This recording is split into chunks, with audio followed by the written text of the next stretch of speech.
자,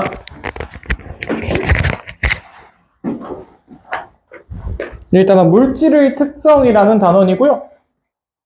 물질의 특성. 우리가 여기 지금 오른쪽에 보는 아까 여러분들이 열심히 필기해 주셨던 물질이 있다, 그지? 1번, 2번, 3번, 4번 이들에 대한 이야기를 좀 다룰 거야. 이들에 대한 이야기. 그래서 요거 그대로 놔두고 설명 한번 해볼게요. 자, 그러면 여러분들 한번 생각해보자. 여러분들이 만약에 책상을 만들 거야. 어떤 재료를 쓸 수 있을 것 같아요? 생각나는 재료 있으세요? 나무 또는 뭐 플라스틱이라든가 또 뭐가 있을까? 책상. 여러분들 집에 들어가 있는 책상 재료 뭐 있어? 어때? 지우는 집에 사용하고 있는 책상 재료 기억나는 거 있니? 철! 좋습니다. 철 들어갈 거고요. 또 아마 뭐 플라스틱 고무 아니면 뭐 최첨단 책상 쓰는 사람은 없으세요? 우리 집 책상은 진짜 특이한데 하면서 그런 거 없니? 형상 기억 합금이라든가. 미안합니다. 헛소리 할 건 헛소리인데 사실. 이제 형상 기억 합금은 이런 거야. 여러분들이 막 꾸겨 책상에 막 꾸겨 뭐 힘이 세다 가정하고 꾸겨잖아. 꾸겨놓고 어디 챙겨놔. 근데 그거를 특정 온도에다가 딱 갖다 놓으면 걔가 원래 모습으로 돌아와요. 이걸 우리가 형상 기억 합금이라고 해요. 특정 온도에서 자기의 모습으로 돌아가는 애들이 있어. 하여튼 뭐 그런 거는 일단 뭐 지금 당장 중요한 내용은 아니니까 넘어가도록 하고요. 자, 그래서 지금 얘기하는 것처럼 물질에 대한 이야기를 했을 때 여러 가지 물질들이 존재하거든요. 그래서 이 물질들에 대한 이야기로 한번 들어가 보겠습니다. 그래서 우리 그 중에 첫 번째로 얘기를 할 거는 이 물질 중에서도 구성 입자 말고 앞으로 쭉 당겨주시면 10페이지죠 아마? 아니네 8페이지네. 미안합니다. 특성에 대한 이야기를 해주시면 됩니다. 첫 번째 나오는 게 이제 어떤 내용일까요? 특성에 대한 얘기를 한단 말이에요. 특성하기 전에 한 가지 먼저 하고 여러분들에게 얘기를 좀 해드릴게요. 우리는 물질을 표현하는 방법이 있는데 첫 번째가 순물질이야. 순물질. 여러분 혹시 순물질이 뭔지 아니?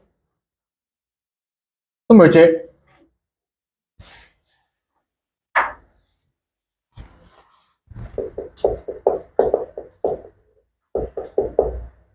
순물질. 물질의 종류가 뭐다? 한 가지네. 한 가지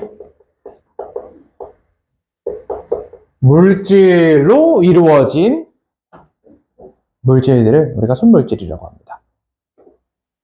그래서 이런 거지. 여러분들 물, 소금, 철, 플라스틱 방금 얘기했던 것들 전부 다 물질이다, 그죠? 근데 봐봐. 소금, 물은 한 가지 물질이야? 두 가지 물질이야? 두 가지가 섞였다, 그지? 이런 애들을 우리가 앞으로 혼합물이라고 얘기를 할 거야. 다시 한 번 더 혼합물이라고 얘기를 할 겁니다. 얘는 두 가지 이상의 물질이 있어야 혼합물이라 불러줘요. 설탕물. 아니면 여러분들 오늘 식사 혹시 뭐 했어요? 점심에? 치킨이 나왔어요. 또 다 같은 학교구나. 다 똑같은 음식 먹고 왔구나. 유부? 유부구이? 국? 아, 유부 올라가 있는 그 국. 아, 그 약간 노란색이라 해야 되나? 베이지색이라고 해야 되나? 그 국 얘기하는 거지. 국 나왔고요. 또 치킨하고 밥은 비빔밥 나왔고. 얘들 다 순물질일까? 혼합물일까? 다 혼합물입니다. 아시겠죠? 순수한 한 가지 물질로만 이루어져 있는 물들은 우리가 순물질이라고 얘기를 할 수 있어요. 소금으로만 이루어져 있다? 순물질이라고 할 수 있어요. 여러분들이 보통 겪는 거의 대다수는 무엇일 것이다? 혼합물일 겁니다. 자, 순물질 같은 경우도 이제 우리가 원소에 대해서 배웠으니까 두 가지를 좀 추가를 해드릴 거예요. 두 가지를. 뭐냐? 첫 번째, 원소, 물질. 여기서 홑은요, 단위를 의미합니다. 원래 혹시 홀어머니라는 표현 들어본 적 있어요? 홀어머니. 홀어머니가 이제 어머니만 있을 때, 홀아버지도 마찬가지, 아버지만 있을 때, 뭐 돌아가시거나, 혹은 뭐 요새는 이제 세상이 워낙 자유로우니까, 그죠? 만남이 있으면 헤어짐도 있을 수 있다, 그죠? 그지? 그래서 뭐 이혼을 한다든가 했을 때 혼자 남으면 우리가 홀어머니, 홀아버지라고 얘기를 하는데, 그죠? 그거를 이제 조금 더 편하게 부르면 뭐, 호라비, 이렇게 막 부른단 말이야. 그지? 그래서 막 호라비 냄새, 이런 얘기를 막 한단 말이야. 근데, 이제 다시 돌아와서, 이때의 이 홀자가 원래 홑이에요, 홑. 근데 홑어머니 발음이 어려우니까 홀어머니가 된 거란 말이야.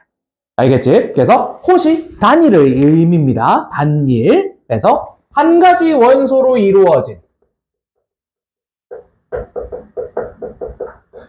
애들. 그래서 우리가 여기서 보는 것처럼 헬륨, 네론, 아르곤도 홑원소 물질입니다.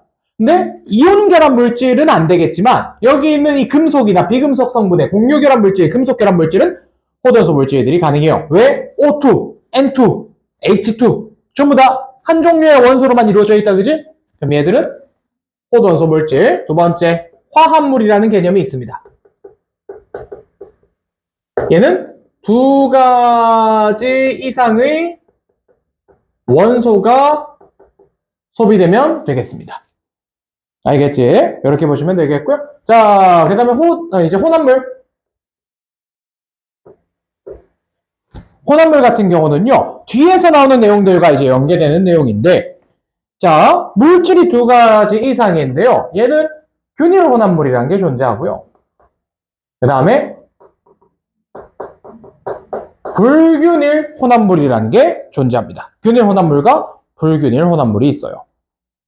알겠지? 그러면 도대체 우리가 얘기하는 균일 혼합물은 무엇이고 불균일 혼합물은 무엇입니까? 라고 얘기를 했을 때 균일은 이런 거야. 고르게 섞여 있으면 돼.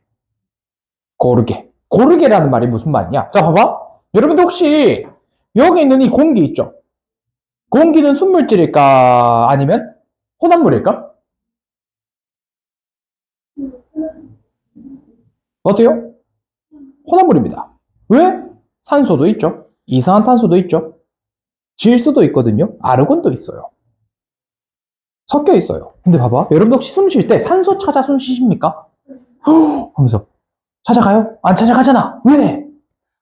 내가 어디서 숨을 쉬든지 간에 숨을 쉬는 이 위치와 상관없이 산소는 골고루 다 퍼져 있어요. 골고루 퍼져 있습니다. 알겠지? 골고루 퍼져 있다고. 그렇기 때문에 균일은요, 고르게 퍼져 있어서 섞여 있는, 고르게 섞인 혼합물을 얘기해요. 자, 예를 들면 소금물 있죠? 소금물 충분히 다 섞고 난 다음에 섞다 난 건 다르지 않습니다. 알겠지? 충분히 섞었을 때 어디를 먹든 다 똑같이 짜요? 아니면 어디는 짜고 어디는 싱거워요? 다 골고루 짜죠. 한번 생각을 해봐. 여러분들 오늘 비빔밥 먹을 때 간장 넣었어요? 안 넣었어요? 넣었죠? 그치? 넣었는데 섞다 말았으면 어딘 짜고 어딘 싱겁겠지? 그건 따지면 불균일이야. 근데 여러분들이 골고루 다 섞고 나면 간장이 다 퍼져 안 퍼져? 잘 퍼지죠? 그 상태는 우리가 뭐라고 할 거야? 균일이라고 얘기를 하면 돼. 불균일은 고르지 않게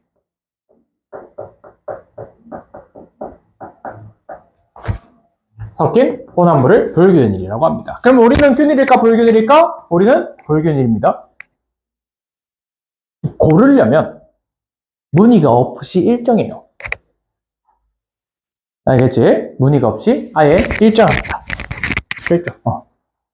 알겠죠? 무늬가 없이 일정해야 돼요. 좀 생각해봐. 여러분들 지나가다 보면 돌 있죠? 돌, 암석. 무늬 있어요? 없어요? 규칙적이야? 불규칙적이야?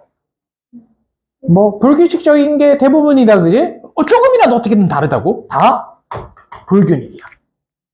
알겠지? 여러분들 흙탕물 있죠? 흙 시간이 지나면 가라앉아요? 안 가라앉아요? 가라앉죠? 그지? 그러면 시간의 흐름에 따라서 점점 불균일로 바뀐다는 얘기잖아? 그런 애들은 불균일이야. 다시 한번 더. 물에다가 간장을 타면요, 간장이 시간이 지나면 지날수록 골고루 퍼져요. 점점 시간이 지나면 지날수록 고르게 되죠. 균일 혼합물이라고 하시면 돼요.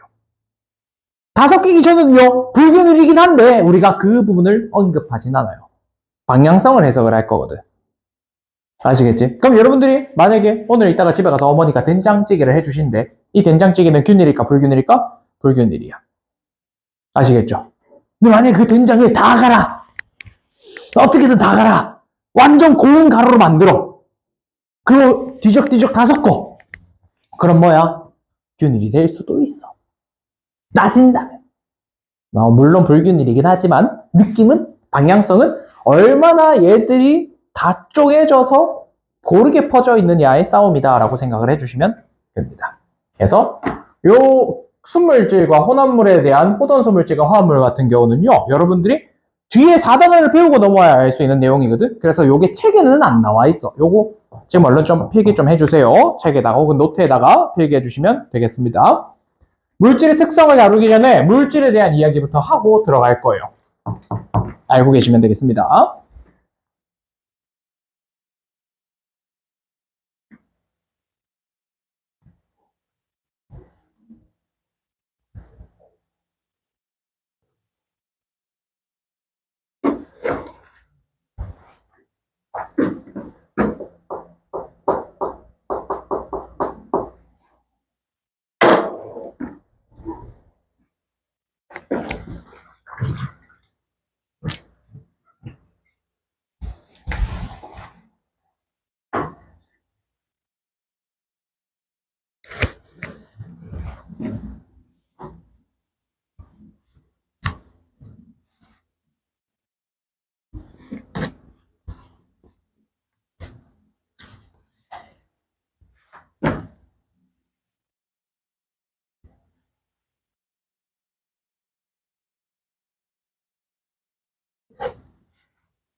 자, 같이 한번 보겠습니다. 특성에 대한 이야기를 한번 해볼게요.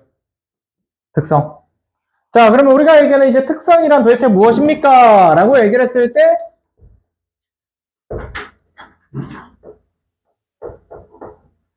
양에 따라 변하지 않는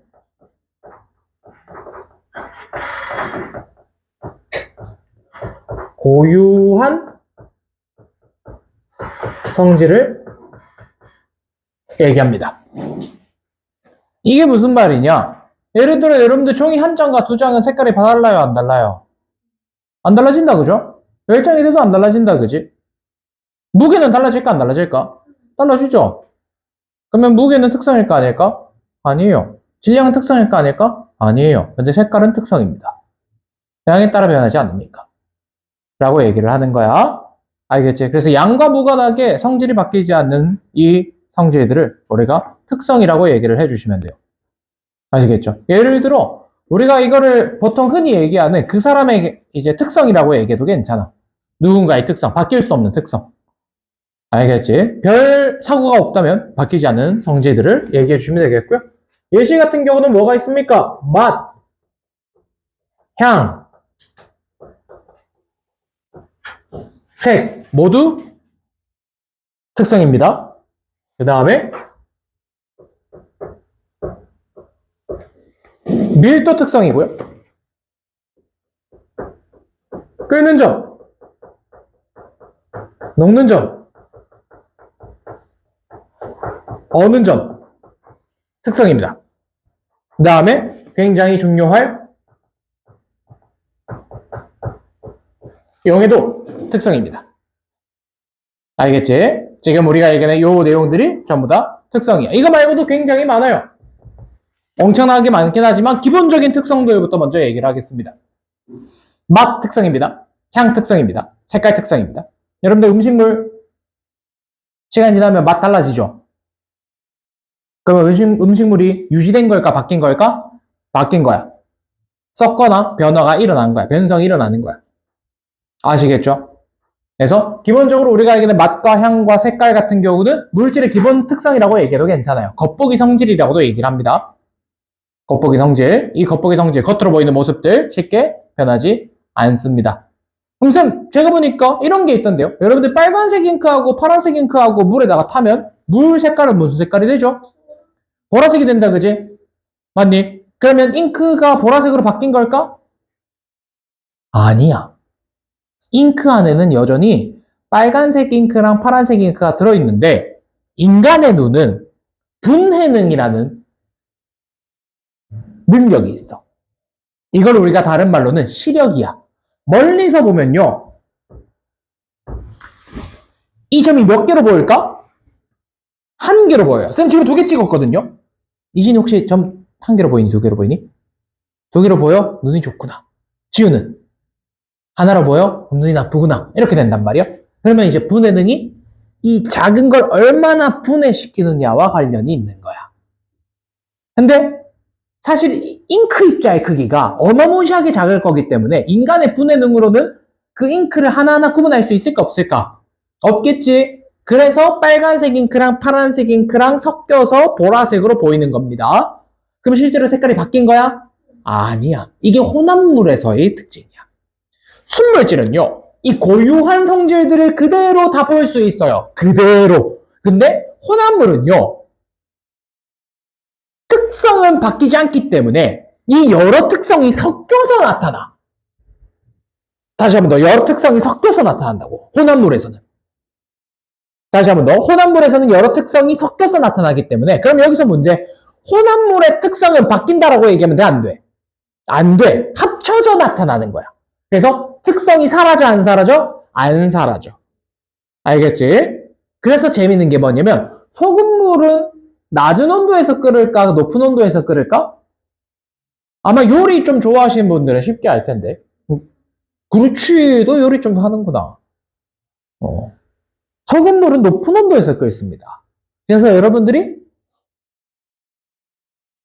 예를 들면 이 계란을 삶을 때, 달걀을 삶을 때 소금물에 집어넣으면 이 100도의 물보다 더 높은 온도의 물이 될 거기 때문에 빨리 익어요. 열이 더 많이 가할 수 있어요. 자, 여기서 중요 포인트는 이거야. 끓는다가 열을 가하는 정도가 아니라 물의 온도가 열을 가하는 겁니다. 앞으로는 90도에서도 물이 끓을 수 있음을 알고 있어야 돼요. 근데 90도에 물이 끓으면 끓었다, 그지? 열을 많이 가한 거야? 안 가한 거야. 90도밖에 열을 못 가한다고. 다시 한번 더, 90도에 물이 끓으면 물의 온도가 90도가 한계이기 때문에 90도의 열밖에 못 줘요. 근데 만약에 110도에서 끓잖아요? 물론 110도까지 도달하는데 시간은 오래 걸리겠지. 근데 열 자체는 110도의 물이 훨씬 더 많은 열을 가할 수가 있습니다. 아시겠죠? 그럼 생각해봐. 야, 30도에 물이 끓어버리면 그 물은 뜨거워, 차가워?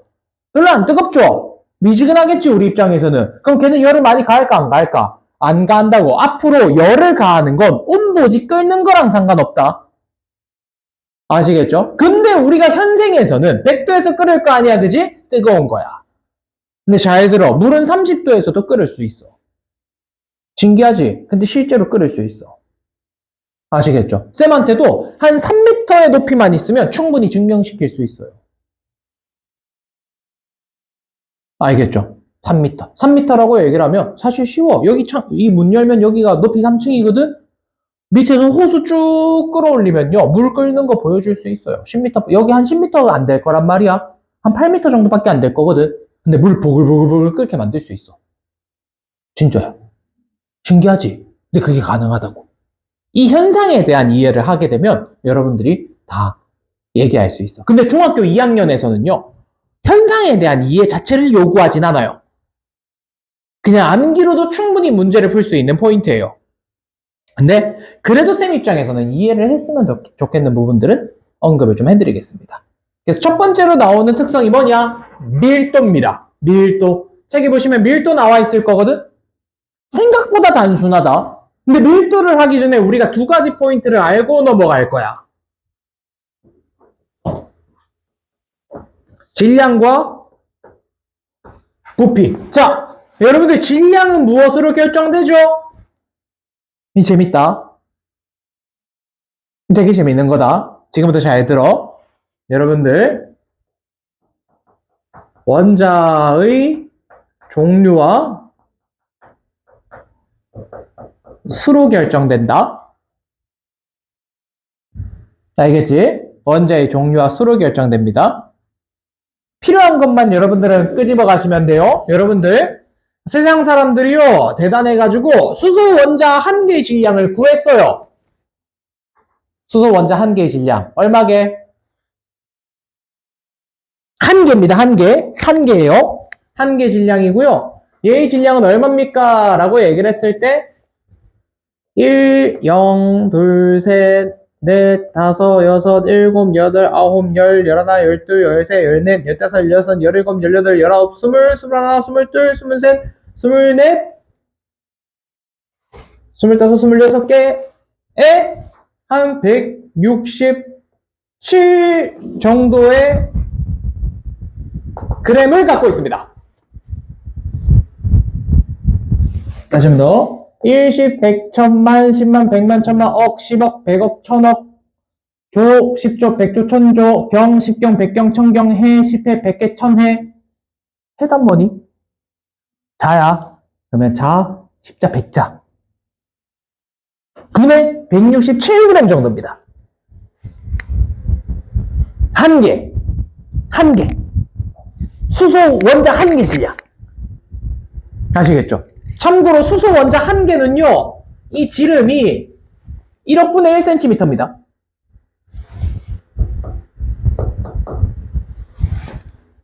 (1cm를) 1억 등분하시면요, 수소 원자 한 개 질량이 나와요. 알겠지?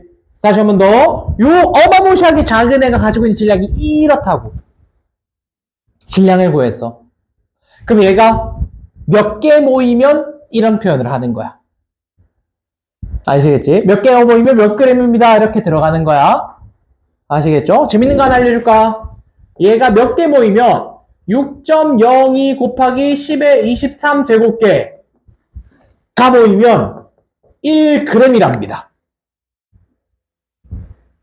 어디서 많이 벗어내다, 그지? 계속 보여드릴 거야.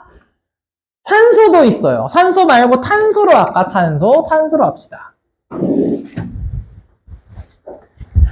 탄소 원자 한 개는요, 23개 적으시면 됩니다. 공 23개. 알겠지? 공 23개분의 199g이에요. 근데 재밌는 건 뭐냐면 여기다가 똑같은 개수를 곱하잖아요. 12g이 됩니다. 알겠지? 이런 식으로 우리가 이미 다 무언가 규칙성을 다 구해놨어요. 그래서 이 숫자가 더럽게 중요해요.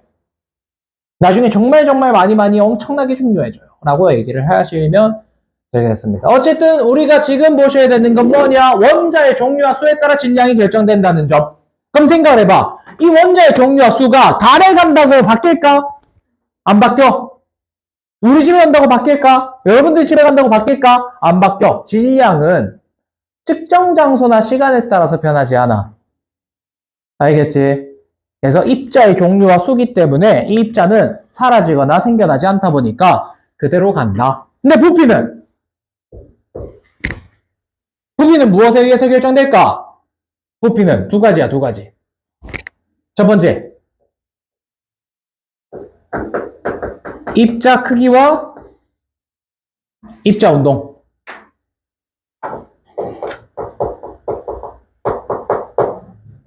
얼마나 큰 애가 얼마나 많이 움직이느냐가 결정하는 포인트인 거야.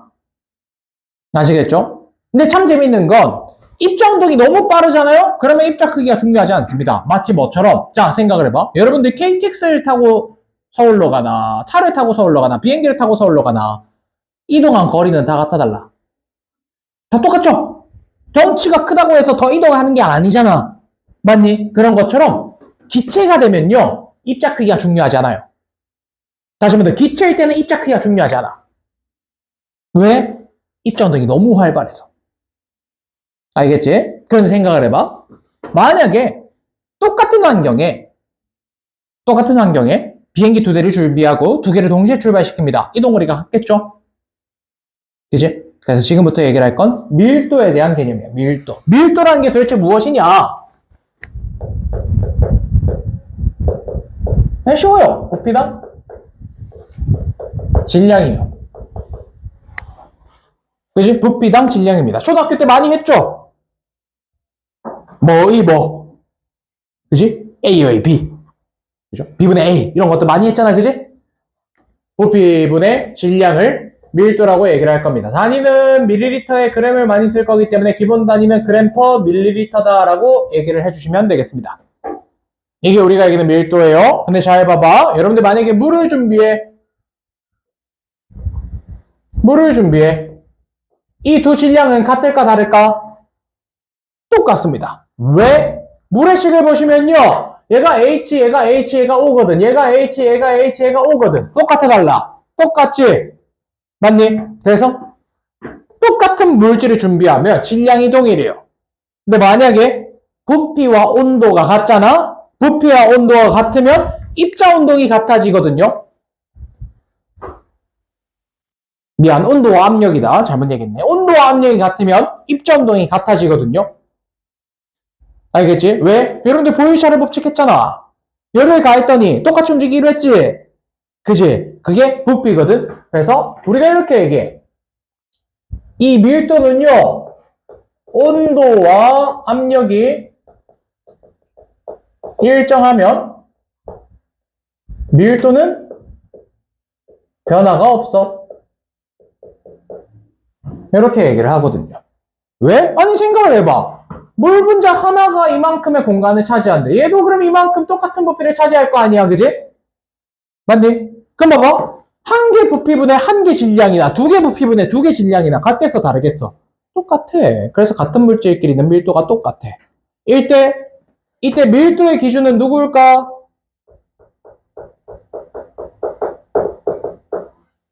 물이다잉. 다시 한 번 더. 밀도의 기준은 뭐라고? 물입니다. 그래서 물은 1g per 밀리리터가 되겠습니다. 라고 얘기를 하시면 돼요. 근데 참 재밌는 게 뭐냐면 여러분들 불력 기억납니까? 중력 기억납니까? 그지? 선생님이 예전에 이런 얘기를 했을 거란 말이야. 밀도가 크면 가라앉아요. 밀도가 작으면 떠요. 라고 얘기를 했거든. 그게 이번에 나와. 밑에 보시면 컵 속에 지금 여러 가지 물체들이 동시에 들어가 있는 거 보이십니까? 컵 속에. 보이세요? 그래프 밑에. 8페이지 그래프 밑에 있을 거란 말이야. 그게 의미하는 게 뭘까? 컵 속에 있는 물질들 의미하는 것. 우리가 지금 내용에 보이는 것처럼 밀도가 큰 애들은 가라앉아요. 밀도가 작은 애들은 떠요. 이해돼? 그럼 생각을 해보자. 여러분들 물에 떠요? 가라앉아요? 물에 떠 가라앉아? 떠요! 뭐 완벽하게 막 이쁘게 많이 안 뜨는 거지? 여러분들이 약 80%의 부피만 잠기면요 뜬다는 얘기거든? 알겠지? 다시 한번 더. 여러분들 몸 같은 경우는요 80%가 잠기고 나머지가 뜬다는 얘기거든? 그럼 우리의 밀도는 어떻다? 물보다 작다. 알겠지? 그래서 여러분들 잠수부가 물속에 들어가고 싶을 때 뭘 차요? 납덩어리를 큰 걸 차고 들어가는 거야. 왜? 아니면 못 가라앉으니까 라고 얘기를 하시면 됩니다. 그래서 다시 한 번 더.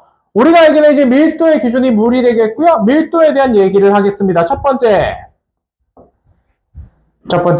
자, 밀도 같은 경우는요, 양에 따라서 변하지 않기 때문에 특성입니다.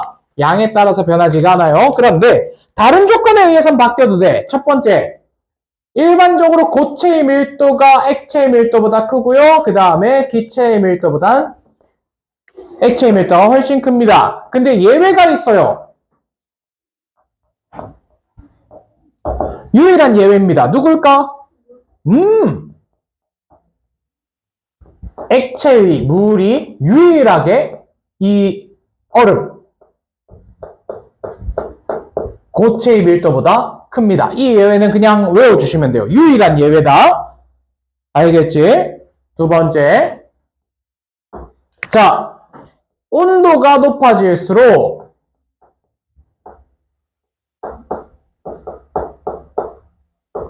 부피가 증가해, 감소해? 입자 운동이 활발해지면 차지하는 공간이 넓어질까, 좁아질까? 넓어져요. 내가 많이 움직이면 내가 차지하는 공간의 크기가 커져요. 그러면 어떻게 된다? 밀도는 감소해요. 그래서 만약에 여러분들이 열기구를 타고 세상 여행을 가고 싶어요. 세계로 떠나겠습니다. 세계 여행을 한번 떠나볼까? 열기구를 타고. 그럼 열기구가 떠야 돼, 가라앉아야 돼? 떠야겠다, 그죠? 그럼 열기구를 가열해야 돼, 냉각해야 돼? 가열해야 밀도가 작아지고 밀도가 작아야 뜬단 말이야. 알겠지? 이렇게 보시면 되겠고요. 그 다음에 세 번째, 기체일 때만입니다. 기체. 기체의 경우 압력이 클수록 밀도는 어떻게 된다? 밀도가 증가합니다. 왜 그럴까? 기체는 누르면 부피가 작아지거든. 그러면 부피분의 질량이 커집니다. 라고 얘기를 하시면 돼요. 그 다음 네 번째, 유체 속에서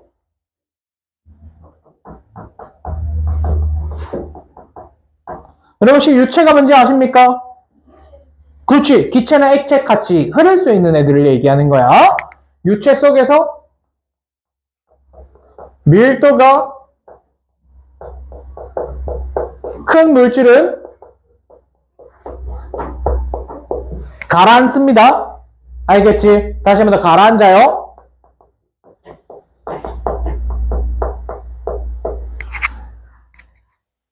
유체 속에서 가라앉을 거야. 그래서 여러분들은 공기 중에서 뜰 수 있어, 없어? 없어. 우린 순수한 우리 몸으로 뜰 수가 없어. 왜? 우리는 공기보다 밀도가 훨씬 크기 때문에 가라앉는 거야. 아시겠죠? 이해되니? 이렇게 보시면 돼. 그래서 우리는 밀도가 큰 애들이 쉽게 가라앉아. 가라앉는다. 라고 얘기를 하시면 돼. 다시 한번 더. 유체 속에서 밀도가 큰 물질이 가라앉는다더라. 라고 얘기를 해주시면 되겠습니다. 그래서 지금 같은 관계성을 해석해 주시면 돼요. 할 수 있겠어요? 이렇게 보시면 되겠고요. 양은 크게 상관없습니다. 한 개가 있든 두 개가 있든. 예를 들어 80ml 분의 80g이든 2L 분의 2kg이든 같은 거야. 쌤, 왜 같습니까? 라고 얘기를 하면 g은 1000g이 1kg이고요. 리터는 1000ml가 1리터거든요. 2리터면 2000ml, 2kg이면 2000g. 2000분의 2000이나 2분의 2나 똑같은 거야. 알겠지? 그래서 얘들이 같습니다. 근데 한 가지 더 얘기를 해드릴게요. 여러분 혹시 밀리리터랑 세제곱센티미터랑 관계 아세요? 밀리리터가 세제곱센티미터와 같죠? 알겠지? 둘이 같은 단위다. 똑같은 거다. 알겠죠? 똑같은 거 참고를 해주시면 되겠습니다. 여기까지 보시면 되겠고요. 우리 오른쪽에 문제 지금 얼른 한번 정답 풀어보겠습니다.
자, 2분 뒤에 정답 같이 확인할 테니까 얼른 한번 풀어보세요.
자, 정답 한번 같이 보겠습니다. 1번부터 같이 한번 찾아볼까?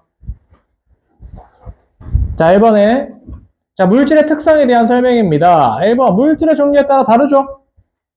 그지? 다릅니다. 라고 얘기를 해주시면 되기 때문에 동그라미. 그래서 물질마다 각자의 특성을 가지고 있다. 라고 보시면 돼.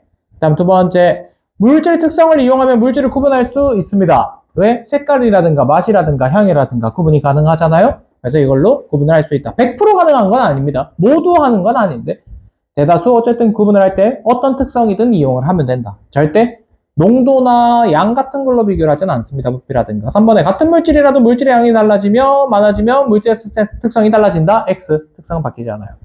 양과 무관해요. 그 다음 2번에 정답은 2번이죠. 부피는 특성에 포함되지 않습니다. 그 다음 3번에 물 또는 물질의 부피를 질량으로 나눈 값이다. 반대가 되었죠. 질량을 부피로 나눈 거기 때문에 X입니다. 말장난이에요. 국어 문제입니다. 국어 문제. 아시겠죠? 이런 거를 틀렸다고 여러분들이 과학을 못한다가 아니라 내가 문제를 읽는 방법을 아직 잘 모르는구나 정도로 보시면 돼. 읽어내는 거야. 그래서 질량을 부피로 나눠주셔야 되고요.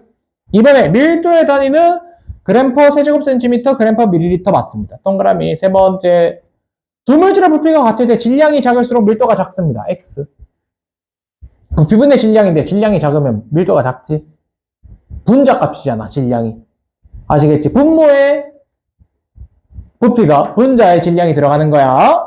그 다음 4번에 질량이 20g인 돌을 50ml의 물이 담긴 눈금 실린더에 넣었더니 물의 부피가 늘어 60이 되었대.